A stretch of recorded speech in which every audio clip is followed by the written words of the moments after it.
There are a lot of potential reasons of why you might be experiencing trouble with your YouTube app. In today's tech video, I'm going to show you how to fix the most common problems with YouTube on your Skyworth Smart TV.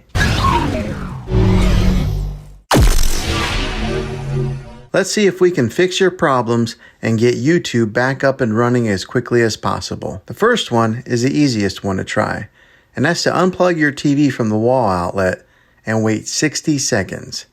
Now don't be impatient here, wait the whole 60 seconds. Then plug it back in. This is very different from turning your TV on and off with your remote control. This is what we call a hard reset of your TV. So make sure you do this method. If that doesn't work, then find your router that is giving you Wi-Fi and unplug the power to that for 60 seconds.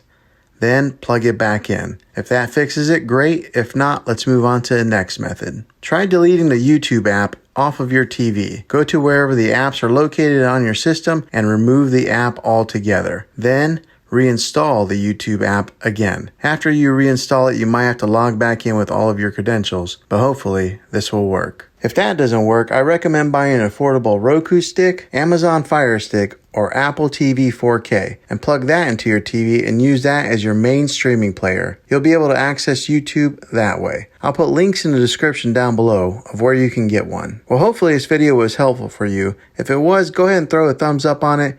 Go ahead and hit that subscribe button. I make tech videos all the time, and I would love to have you back in the next one. Take care.